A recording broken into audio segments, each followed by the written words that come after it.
key here. There's not something wrong with our child, that the child struggles to be different from the broader culture. It's undermining the situation. We're hurting the situation. We're hurting them if, as parents, we just take the attitude of, come on, you just have to be willing to be different. What's wrong with you? Just hang out with those friends. Who cares what those other people are doing? Who cares what movies all those other people are going to? Who cares what music all those other people are listening to? You just hang with these people. It's not that simple. Hi, I'm John Cuddeback. And I'm Sofia Cuddeback. If you're wondering whether you can really be friends with your spouse and raise children into responsible adults with whom you have a relationship and do what it takes to make a homestead, reconnecting with your body and the land wherever you live. If you just want to think more about how to make a truly happy home in our trying times, then The Intentional Household, a LifeCraft podcast, is for you. Join us.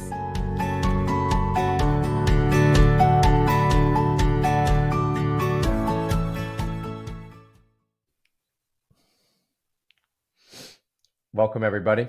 Today's topic is what happens to children raised to be different. I'll just start by saying this has been already become more a very big part of our parenting and family experience. Maybe in a sense we always knew that this would be kind of a challenge of, golly, what will happen to our children given that we are setting them up by how we're so intentionally raising them to be so different from everyone around them. I think we intuited that not only was it hard for us to do this, but it would be hard for them when we were done doing it. Our family experience shows that's very much the case, and that it is, in fact, a profound challenge and issue, I'll say suffering, for children that have been raised to be different from those around them in the culture around them. And so this has immediate implications for everything that we really so often talk about here when we talk about crafting a good life in our home.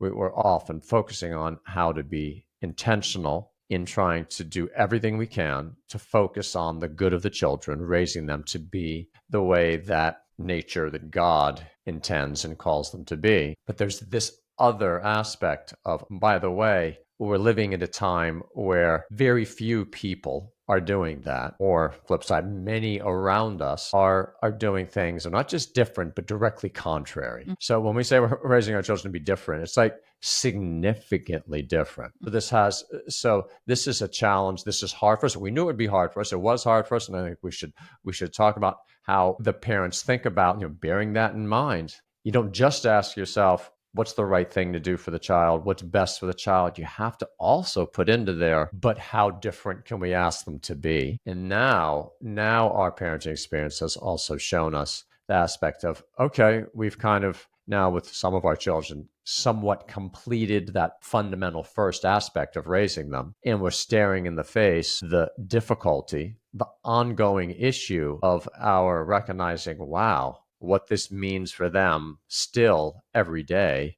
and what that now demands of us. Before we move on, we said what happens to children who are raised to be different. I wonder if it'd be better to say who are raised to be human, because we're not raising our children to be different. That they are different is the case because we live in a culture and environment that's actually not striving to be human, or what they're striving for is antithetical to our understanding of what it really means to be human, sense, right? Yeah. So I think that's very important, because I think sometimes parents can get a little bit, it's hard to be countercultural. And so especially in raising our children, it can be a little bit of a pounding on your shield.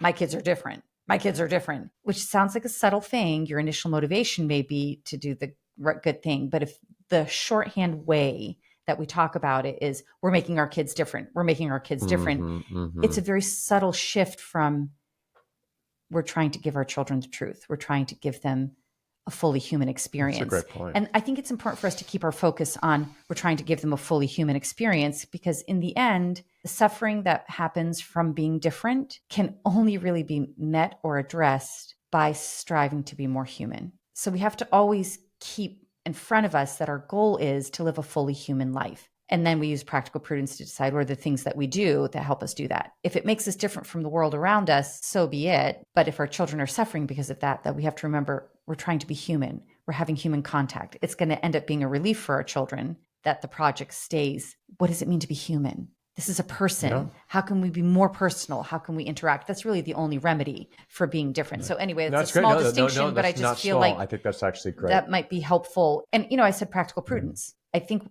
what I hear you saying is you've said often that in forming and shaping a household, there's a very high need for the exercise of practical prudence. So we know there are things that we're going to do differently from the world around us. Which ones, how much, and to what degree are definitively an issue of practical prudence? Because you can understand the abstract principle, the ideal, and then looking at your family, your environment, the needs in the family and the world that you're in relation to the world we're living in, you might make a practical decision. I can't quite do the absolute ideal here. What would be better in achieving our ultimate end is to have some kind of modification. Of course, that is the difficulty of parents raising their children to be different. Well, right? okay. So, I mean, so some extent, our topic also is what happens to the parents who are trying to raise their children to be different, or to be human, as you just said. But I think it is. You said it's kind of the only remedy to the suffering, remedy to the problem is to be kind of focusing on what's the point. So maybe it's the remedy because it's the goal, a deeper understanding of the truly good life, what truly fulfills the human heart. That is what's motivating, that's what's directing how we are making an environment in our home, both for ourselves and for the children. I mean, to some extent, this topic even really could be what happens to anybody who tries to be different. It's not just about raising children, although it's going to be our focus. I mean, in a sense, the principles here can be applied to, hey, certain things are worth stopping and recognizing the difficulty that we're going to say we need to be able to suffer with. We need to recognize, I'll put it this way, what we're asking of our children by making them different. And I mean, ultimately, it's not just us asking them. You could say it's their own human nature. This is what we'll try to convey to them. Their own human nature, in some sense, is demanding that they be different. They can only be happy if in certain key ways they are different from what people are doing in the culture around us. So the demand comes from reality. It comes from human nature. It comes from the creator of that nature. And that's also the goal. The goal is the fully human life. But you pointed to something that's going to be really challenging here. And that is, wow, this might sometimes even mean that we're going to have to back off. I'm going to go ahead and put it that way. That maybe in the abstract, we would have loved to have our children do this, do that. We might have to back off certain things that would have been the ideal, but that we're going to say it would be too much to ask them of that right now. Obviously, we're not going to back off of essentials. Okay, so I think before we can really answer that question about when, how much, what, I'd like to back up and just kind of ask this question by painting a little bit of a scenario. And I want to start out by saying you had mentioned it's not just about children who are raised to be different. What we're talking about also refers to people who are striving for something that makes them different from the culture that they're in. So we're going to be talking about children, but I'm going to really encourage listeners to be going, this applies to me too. Yeah. This applies to me too. So the kind of picture I want to paint to you that's going to kind of drive a question I want to ask you is, as I'm listening to you talking about choosing to give your children good things that are going to make them happier and more human. For example, the virtues. If you really teach your children certain virtues, we know that's what's going to make them happy. It's going to make us happy, right? And so, I'm picturing as a parent, I'm choosing to say, I'm going to teach them all these rules and principles of the good life, and then we're going to practice them in the home.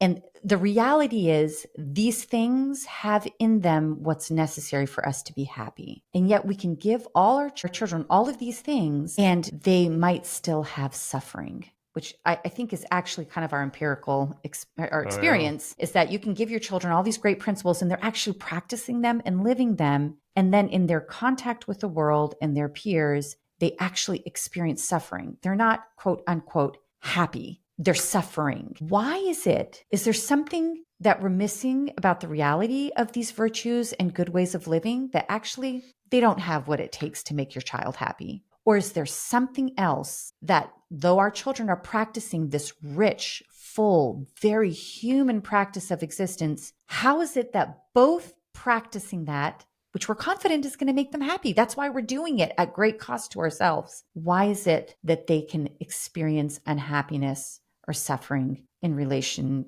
to peers, the world around them, etc.? That is absolutely central to unfolding it. And I think that gives us the opportunity to look at kind of the underlying principles here, see something key about human nature. And it's always a better understanding of human nature that's going to help us understand better, well, how to flourish, especially in this case, in a household. I think the key here is going to be what Aristotle expressed by saying the man has a social nature. And again, just to focus, the way you framed it there very nicely brought into clear focus what's the problem. If there isn't Aristotle's point that kind of living virtuously is to be happy, and so to the extent that they're succeeding in that, aren't they always succeeding in being happy? Why are they suffering? And just to be clear, your point was not, well, why do virtuous people suffer? That's not the point. No. Your point here is it's not that we're falling short in virtue. It's not just the normal necessary suffering that comes in being living on earth in the vale of tears and not yet being in our homeland. It's why the specific suffering that comes of being in a culture where there's a significant number of people. Again, this may often have been the case in the history of mankind, but it certainly hasn't always been the case. And so it is something that needs to be more particularly reckoned with, obviously, in a unique way today. Again, we're not saying that everyone around us is bad. We're certainly not saying that everything about our culture is evil, but we are saying that significant things we're going to have to be different. And so I think this takes us to the heart of, yes, it is true that living virtuously is to be happy, kind of constitutes from the inside, constitutes what happiness is. But the fuller understanding of virtuous living is virtuous living that's done together. And that's the key of this social nature. The rich ends, I love to reflect and kind of wonder anew. We're not just made to be, okay, it's like the wind-up machine, now act according to your rules, and now that the machine goes along, it just does what it's supposed to do, and now it's a flourishing little one. The richness of the human good is a communal good. This is true on the natural level. This is true on the supernatural level. Aristotle saw it. Christianity sees it and expresses it. We are designed to flourish and to be happy as a community. And to the extent that we are not able to be flourishing together with others in a community of shared principles, of shared joys, to that extent, we will suffer. We are missing something important. And we have to recognize that truth as part of understanding not just the human condition in general, but then specifically the human condition today. So it sounds like what you're saying in a nutshell, being happy consists of living the virtuous life together with others. Absolutely. Aristotle absolutely held this on the natural level. When I say from a Christian perspective, Christ said, the kingdom of God is at hand. This is a kingdom. This is a community. Paradise is the heavenly Jerusalem, according to St. Paul. Yeah. It's a city. And so this connects also to the great theme of friendship. Right? Aristotle, when he argues, is there really a such thing as human happiness where you're not doing this happiness together with friends? And there's different kinds of friends and there's different levels of friends. Human happiness, again, is something done together. It's done together, first of all, with a close set of people, but then as part of a broader community.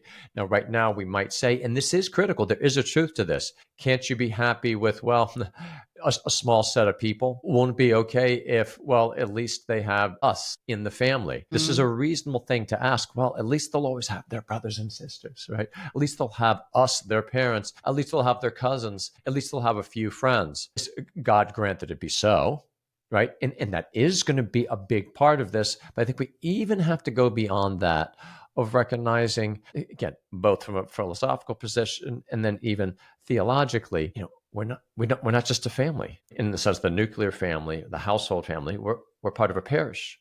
We're part of a church. We're part of a broader political organization. We're part of a culture where when someone gets married, you bring the village. We're absolutely part of a village. And so part of the implication here is, hey, we should be working to renew not only our household, but also to renew our community. We should be trying the best we can, according to the situation of our life, to be seeking out a situation where we can be around other families, seeking the best we can, a kind of village, parish situation. But setting that aside, not focusing on that as our topic, our experience has been, and we happen to live in, this is not a criticism, this is not going to yield a criticism. We happen to live in one of the communities that lots of other people are trying to come to as, oh, well, that's a really faith-filled community. That's where I know I'm going to be around other families that share a lot of principles, etc. And there's a lot of truth to that. We still are in the situation where we see starkly and firsthand the challenge of raising children to be different from the world around them. It's just, which shows again the kind of the profundity of the social needs of the human person. And that's where I want to say, key here,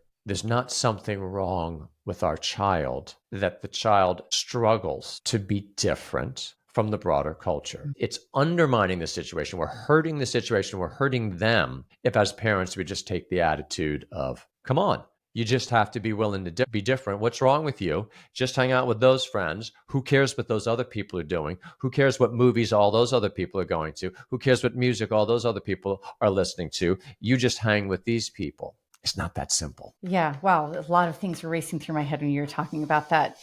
So it sounds like basically what we have to acknowledge is that giving your children a human environment that is focused on the virtues is not enough by itself. There is a social component which they have a desire in them to share that life with others. And to the extent that others don't share that, they experience an exclusion or an isolation.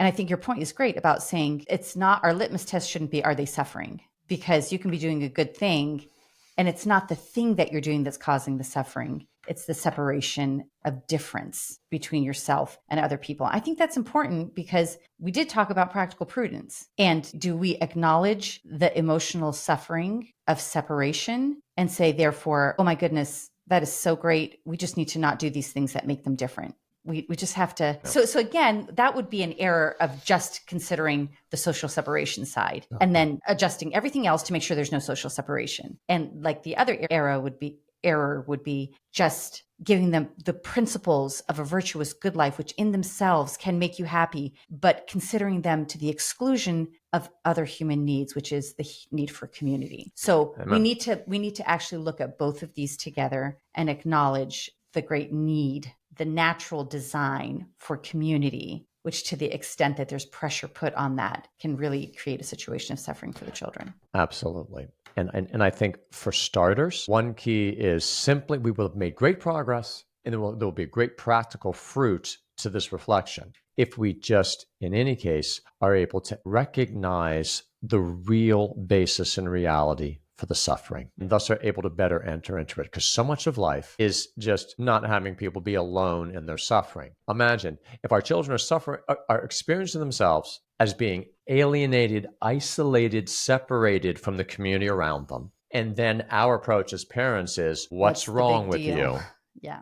Talk about isolation. So in any case, if we're able to just recognize an important truth here of that there's good reason that this is difficult for them. And so we don't try to manage the problem, which parents so often make this mistake of trying to, it's common, it's understandable, make a suffering go away by kind of saying, why is this so hard for you? Kind of, we're going to just make light of it, which doesn't help. Very, very often, precisely what's needed is to recognize the suffering, go into it, and to be there.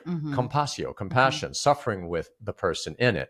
So if nothing else, I think that's going to be key. Again, as we've said earlier too, it's not just towards children. Recognize why this is hard for us and not be hard on ourselves, that it's hard for us to be different because it's natural to want to flourish together. So look, simple example, and this is, people might recognize he's probably not making this up. You might have a situation where you have a child that you think for very good reasons, indeed for very good reasons, you're saying you can't have a smartphone. And then the child ends up saying, I've got a little problem now. Now I've gotten to the point where all of my friends are using their phones. And maybe it's not a question of even a smartphone. Maybe maybe it is that it's a smartphone. All my phones are using apps on there. That's how they stay in touch with one another. And so now I'm not in touch with them. What's a parent going to do right then? First of all, attitudinally, going to be like, well, yep, but we know we made the right decision. You're not having that. And so I'm just going to tell you again why it's so important that you not have this phone. And so I'm sorry, you're just going to have to deal with that.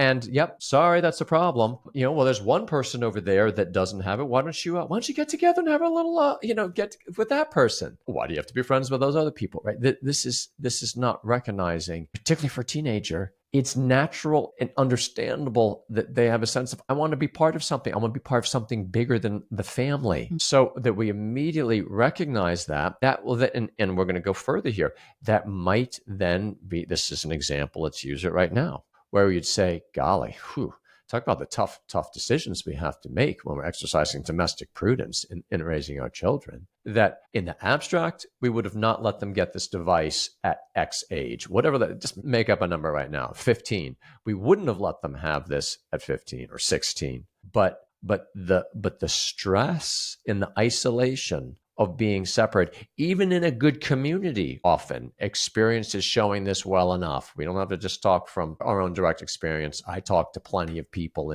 from all walks of life in different communities. This is very commonly, even where they had many principles in common with other families, it comes to certain key things where this family has a very strong conviction. Is it about dating in high school? Very big question. Is it about the smartphone? Is it about what movies are watched? Those are all real live, very significant examples where you're put face to face with, in the abstract, on principle, we want to do X, but doing X is absolutely going to have a separating and isolating effect. And we just, in any case, we have to reckon with that. It is a legitimate factor. The suffering, the pain of that separation can be a factor that makes us say, well, that is actually worse than certain possible effects of letting them do X, Y, or Z. Is this compromising with evil? I don't think that's a good way of putting it. It's living in the reality and making the best judgment and prudence that we can. So it sounds like maybe the first and most important step is to acknowledge through a kind of empathy that the child is suffering. And then while that sounds kind of like a therapeutic first step for the child, before we move back and say, okay, but you can't have it. The reason I think that that's an important step is because it also then makes it a principle for you and how you move forward. So let's take the example of a cell phone, wanting to have a cell phone. All your friends have cell phones. You and your spouse have made a studied decision about why your child should not have a smartphone. Your child is experiencing isolation. You acknowledge to your child, that is very difficult. I'm so sorry. Then you and your spouse can look at that situation. It might be easier to just say, but sorry, we said no cell phones until you're 19. That would be an easier way to solve the problem. A more challenging way, keeping in mind that your child is encountering a real experience of isolation, which is damaging for them. You and your spouse then have to sit down and figure out, all right, if we're going to let our child have a smartphone, what are the parameters? Then you need to start having a conversation with your child. You may, but these are the rules. And then you have to have an ongoing relationship of communication and trust, openness between yourself and ask the child to rise to the occasion of communication and interaction so that the use of a smartphone is, the damaging use of a smartphone is being mitigated through your efforts. And so it's much more work on the part of a parent, but it seems to me that that's putting skin into the game when you say, oh, I'm so sorry, it hurts you so much. And then you do the hard work of applying practical prudence to both the issue of your child's experience isolation and how can we modify the ideal, fully understanding why we have this ideal. It's going to give you direction, which rules cannot be crossed and which ones can be moved slightly to the left or the right. So it's hard work on the part of the parent. But even in my describing that scenario reminds me of what you always say, it's hard work that becomes an invitation to relationship, which ultimately is probably the best antidote to an experience of isolation. Well, I think then this is another instance of, I was thinking this earlier. I try to have the attitude of any challenge that we're facing there's always a hidden gift in it. And honestly, this one off the bat, it can be very hard. How is there going to be a hidden gift in the fact that raising your children well is isolating them? Isn't this just kind of pure suffering? Well, okay. I mean, there's going to be a lot of suffering here. Suffering is always redeemable in various and sundry ways. And there often is a hidden gift. I want to say even more than silver lining, I think is too weak. there is a real gift here and your example brings it out. And the point here is not right now in our thinking about this. I don't think that the point is to exactly how are we going to determine, what to do here, or to go through a whole bunch of instances, though it's nice for us to, bring up examples, and we should continue to do so. It's basically just, hey, recognize the principles that are involved here. We might have to be willing. We should be willing. I was going to say to compromise. Rather, I don't want to call it compromise, because the term compromise, I guess it depends on how it's used. Compromise can have a kind of negative connotation. Compromise with the good sense of the appropriate prudential discernment in the weighing of goods. Part of the principle we've tried to enunciate is there's a legitimate desire to not be unnecessarily separate and different. And so we're constantly factoring that in. Again, we're not going to say, well, okay, we cannot be different about something that obviously is objectively evil or is a clear and present danger to them, right? That this is obvious. But the reality is, in the example that you gave, and that's a real life example from us, I hesitate not to say that we absolutely end up in the raising our children was a little bit different from time to time, because over the course of our raising our children, the presence of phones changed. But were we absolutely aware that there came that moment, again, in the abstract, we would have rather you not have a phone now, but we're gonna let you have a phone. And I think it was actually a very important moment in relationship of the child experiencing, my parents understand. My parents aren't off in some stratosphere somewhere where it's just always these pure principles that seem to miss me, the person. Now, I know there's always some danger. Sometimes even younger children are like going, well, you're not loving me when you're doing this. And well, actually, sometimes we have to push forward even when they don't understand that we're loving them, right? This is obvious. Sometimes younger people just don't get it. And we have to be willing to do things that, of course, are not popular or not understood. At the same time, that doesn't remove the point that it's makes sense. I don't want to say to score points, but to show them we really are seeing what they're particularly suffering. We recognize that, and we realize that it might be the right answer to relieve that suffering and to say, okay, it actually is important for you to be able to communicate with your friends, though we don't like what effect broadly that communication is going to have, because it's not as good as if you were doing this other kind. Nonetheless, the importance of communication, being able to be with them, is real. And they see that we see that, and that we're willing to go in there and come up with something creative. I think that was really important. Yeah. And you've used the word, it's important for us to see. They see that we see. I just want to remind parents, it's not enough for you to see that your child is suffering. You need to communicate to them that you see that they're suffering. Yeah. So it's something that we often encounter as parents, or we actually encounter this as spouses too, that we can work hard towards some good attitude of generosity, seeing our spouse, seeing our children, empathizing with them. But unless we develop habits of communicating that, it does make a difference that we experience it in our heart, but it really helps if you have good habits of communicating that to your children. Amen. Indeed. And I like to use the word feel there. We can make an analogy to, it's not just enough to love our children. They need to feel our love. And this is fundamentally a matter of communication, but they need to feel that we're with them. And again, that doesn't mean that they always have to understand. It certainly doesn't mean that they're always going to agree. But I mean, I think we can think a little bit here about sharing something from our perspective of children kind of from the other side. Again, we knew from the start. You shared with me how you had a friend. Why don't you share that? You shared with me a talk with a friend about, wow, we're making our children so different. What's that going to be like? And you just early on, and you didn't know what it would be like. Well, I kind of, so the conversation that you're referring to is that we were very blessed to have a small group of friends when we were young parents who all were on the same page about wanting to do the same good things in their households with their children. Of course, we were young and very idealistic and had tons of energy. And so we're going to do this. And I just remember standing in the kitchen with one of my friends, and she said, wow, it's hard kind of in this, it was this moment of kind of sober self-reflection of just, it's hard to think of doing this, that if we do this, our children are going to feel really isolated. And it was almost kind of like, should we do this? Because I know what's coming down the pike. It seems like they'll be really isolated. And I just remember saying to her, and what would we do? Would we not give them these good things because it's isolating? Now, I guess for me, partially because I had actually grown up as a homeschooler, which is very unusual in my generation.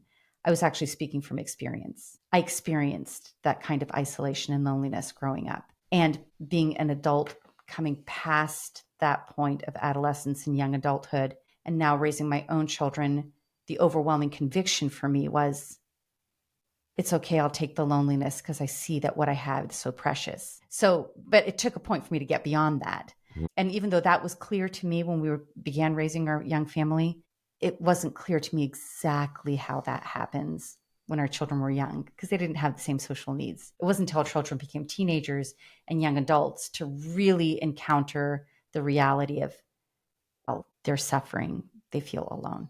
So I just want to add, we kind of framed this question as the problem, or what happens to children who are raised to be different. And one of the answers to that is they often feel isolated because man is designed to live in community with other men, not just a small nuclear group, but with humanity in general. And so there is a real experience of isolation. I would say there is also another difficulty for children who are raised to be different, is sometimes they have difficulty with finding a means of communicating with other people in a different world. I think that, and that's part of our challenge as parents. How do we give them tools to, while recognizing that they're different from people in the world around them, how do they interact with them, at least to the extent that they can? And it occurred to me when we were using kind of the example of a child who wants a cell phone and it's not good for them. The easy answer is say, well, we just don't do that. The harder, more challenging answer on the part of the parent is to enter into a conversation. First of all, explaining to the child what your concerns are. And then if it's necessary to establish use of something like a cell phone, then we work together to hammer out what are the details. The child understands it. We require of the child a certain ability to enter into an agreement of trust that these parameters will be respected. I think that exercise actually also becomes the instruction that gives the children the tool to interact with people who have different principles, different worldview, different practices. It's showing the child that we don't just have to throw the baby out with the bathwater in order to be safe, that it's possible to enter into a rational consideration of what's at stake here. I can discern which are the non-negotiables and which are something that can be kind of where the line can be moved back and forth. That's going to be a very important skill for children to have as they go into the larger world and have to interact with people who have some radically different life principles. I don't mean tastes, opinions. That's going to be an issue too, but life principles. Yeah.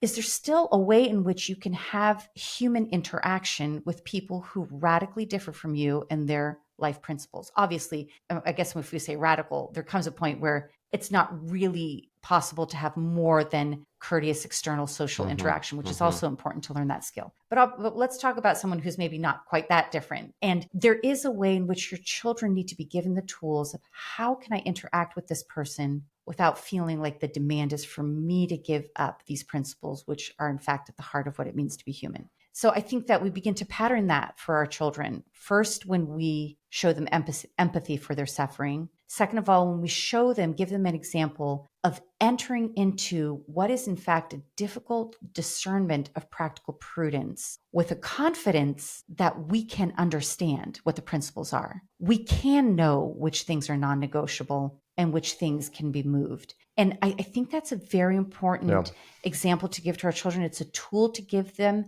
by inviting them into that kind of an exercise, because that's precisely what they're going to need to be able to do to actually be able to interact with the people in the world around them that are different from them. I completely agree. And I think, and it's not only what's non-negotiable and what's, is more the gray area where we might be able to shift a little bit, but it's also in what ways can we live with and share something still with people that are significantly different. And that's often in the history of mankind, communities were much more homogenous than they are now. And so this is obviously, there's always been something along these lines of being able to know how to interact with those that are different.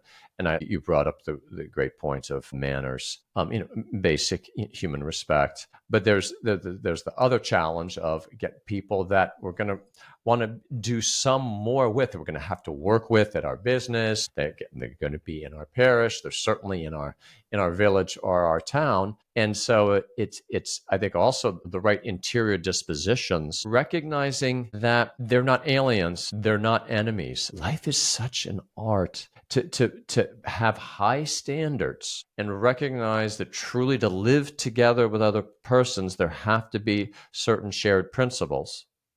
To hold that and to recognize at the same time, that doesn't mean that you just write off and ignore those who don't, that you always have an attitude of they share the same human nature, they share the same divine calling, the same offering of grace to come to a higher life that we want to share with them. And so this social nature of man is both a natural level and then its supernatural ramifications have lots of beautiful implications of, even when they are different, we always have an attitude towards them of, when possible, we want to share what truth we've been generously given, and we want to try to invite them in, so that this is just another little aspect of raising children to be different. It's sometimes the easy route is kind of to vilify those that are different. Yeah. And you can see that in the immature, often kind of, you're like, oh, there's someone that's such and such, as though, for shame and simply to be, avoided.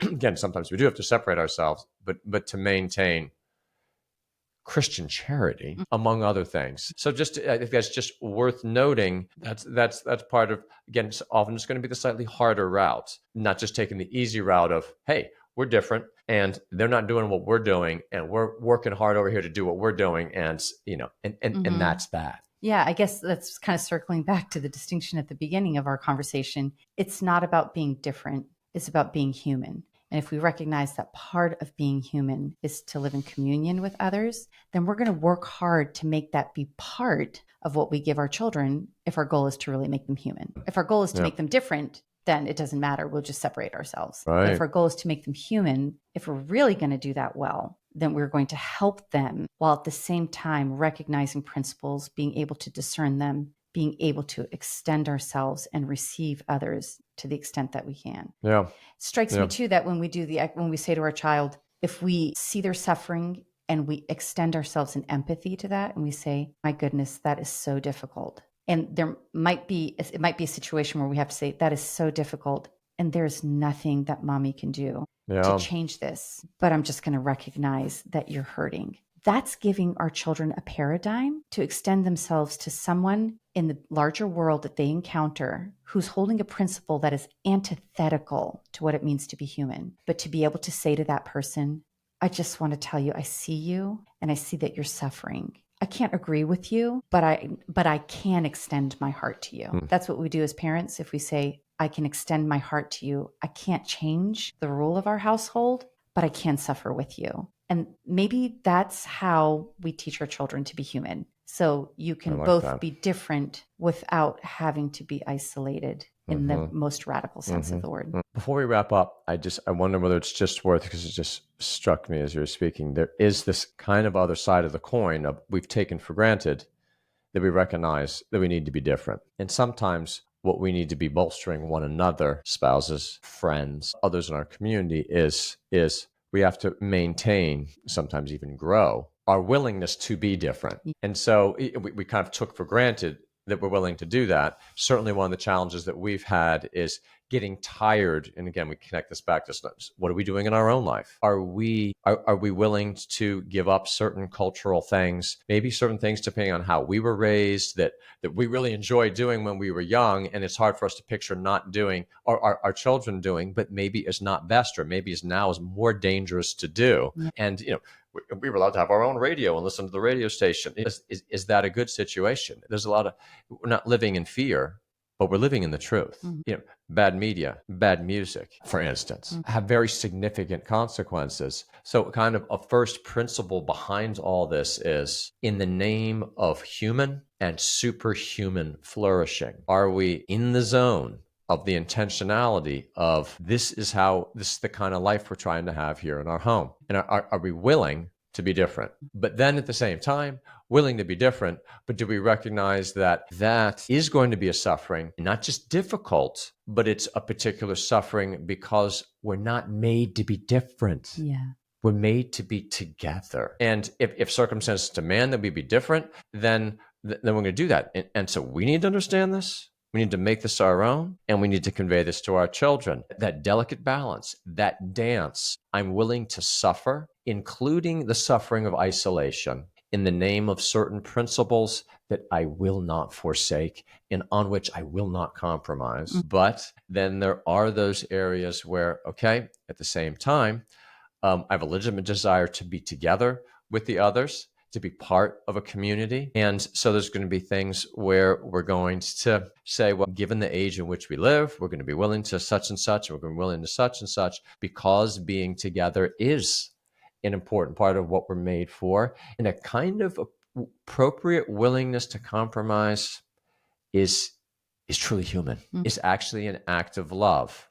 And to see the difference is critical. Well, a lot more I suppose we could think about. Our thoughts go to the children. One thing for us to suffer. Let's particularly just keep thinking about them, grow in self-knowledge, grow in knowledge of what they are enduring, what their own nature is calling for and demanding, which will always give us an opportunity to reflect back upon ourselves. We can always see more clearly what exactly that truth is and respond better. And always commit to being with them as a response to their experience of isolation. Yes, indeed.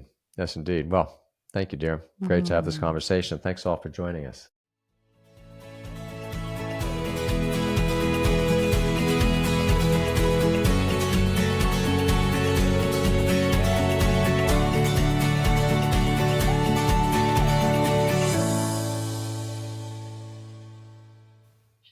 Thanks for tuning in this episode of The Intentional Household.